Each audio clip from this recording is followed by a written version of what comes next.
And welcome back to another BobBlast. Hi, I'm Bob Burridge, and this one is about squares, the other shape.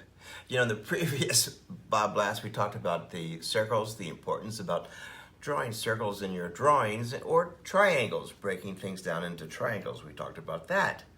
It's in all of your drawing books. But the next one will be the third shape, which is squares. And it's so important to know about squares and rectangles. And by the way, a rectangle is actually two squares stacked on top of each other.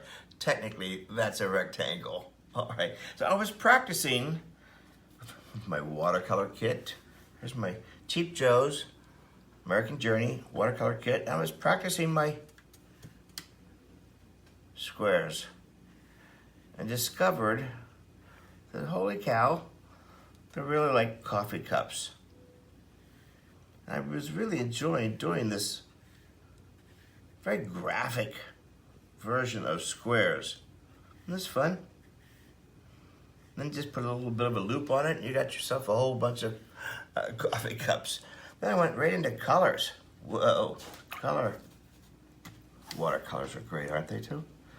You know, I'm a painter. I love painting with everything. Oils, acrylics, watercolors. Oh, look at this. See the richness? Now, this has to do with the fact that it's really a good watercolor. Big difference, everybody. It's smooth. That's beautiful.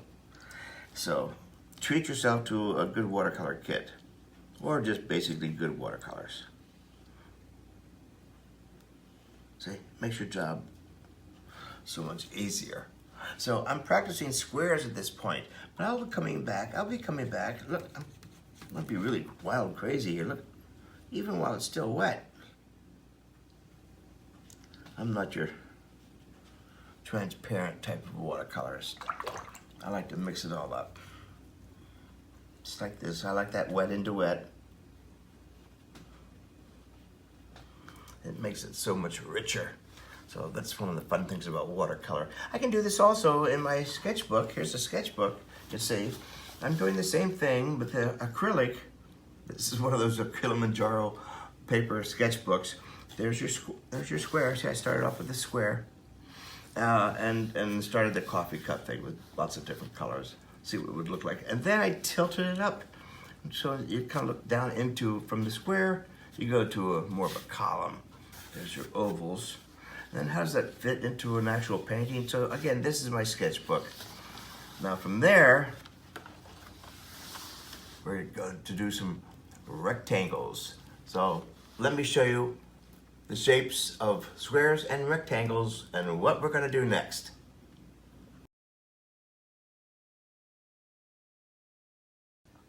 Okay, so the square, practice doing the square. What about the next shape? Oh, it's close to a square. It's actually a rectangle. And a rectangle is actually two squares stacked on top of each other. That's the technical version of this whole thing. And why do you want to practice doing squares? So you can paint things like coffee cups. We have coffee cups, squares. You put a loop on it.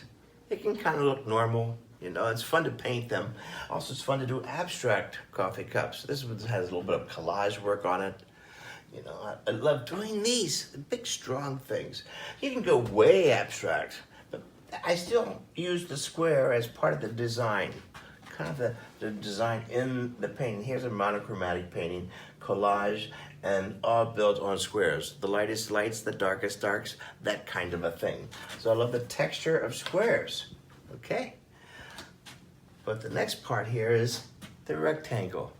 And how do you do a rectangle into a bottle? Well, there you go. There's your rectangle. There's your little square, a long rectangle, and kind of a little rectangle on the top, or a square on the top. So I love practicing this, there it is, look, big long rectangles, square up in here, soften the shoulders a little bit, and then another little rectangle, and a rectangle. Well, why do you want to know about all that stuff? So you can put it all together when you can do a bigger painting that has kind of a classic layout. Here you have the wine bottle here, the glass of wine. Oh, by the way, there's your triangle. And then there's your circles, those wonderful voluptuous pears that all become circles. Look, we have the triangle. There it is again, the triangles, the round parts, and the rectangles. So that's why you want to learn about all these different shapes and break it down to those three things, and it makes it a lot more funner. Okay, now let's get painting the wine bottle.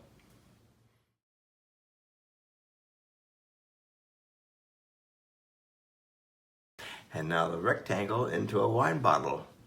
So most of you know that I love to put on this hand barrier cream. I don't wear gloves. This is called Skin Safer. Just to let you know, I already have it on my hands. It makes it a whole lot easier at the end of the day to wash my hands, quite frankly. My table is all set up. I have my Kilimanjaro paper, my big brushes. This is my Holbein paints already squeezed out. Gigantic bucket of water. And paper towels are all over the place. And this is a new product I've just discovered, and it was sent to me. I loved it. It's called the Big Squeeze. Look, you put your tubes of paint in here. Boy, does it ever get rid of, look at that. So it sure does work well and squeezes all the paint out of your tube. I just thought I'd let you know about that. And it's called the Big Squeeze. It's big industrial strength. It's heavy duty. Anyway, it's great. So this is the wine bottle. Here we go. Wet the brush. And we'll start off with a really light. There we go. In some of my previous BobBlast, I showed you about doing wine bottles. 3 easy strokes, see? There you go. Pretty thick, too heavy. See? That's nice.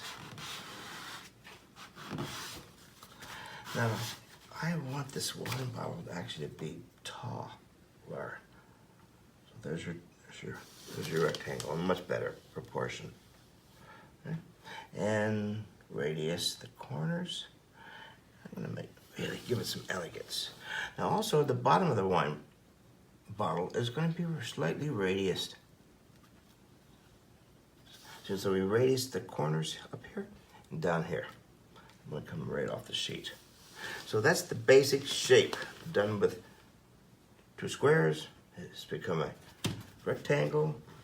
Make this even narrower. It's a little more elegant. Now let's go in there. So light's coming across here. Here we go. Some fun painting. I'm going to throw some red in here. Oh, this is when it starts to paint itself. Really wet. See how rich it is? Get some blue up in here. Oh.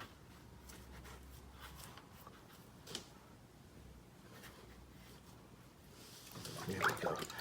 And we'll just put some yellow in here while it's still wet. I never wait for it to dry. Too excited. Can't wait to see what it's going to look like. So that's the beginning of a rectangle and how I start basically bringing it down into squares, rectangles, more rectangles. I like to work fast because if I work too slow, I tend to overanalyze it. And that's the fun about painting, the spontaneous, instant, fantastic surprises that happen all the time. So I hope you love these videos. I love doing them for you. Please pass them on to your friends and share them. And I hope you have a great week painting wine bottles. See you on the next BobBlast.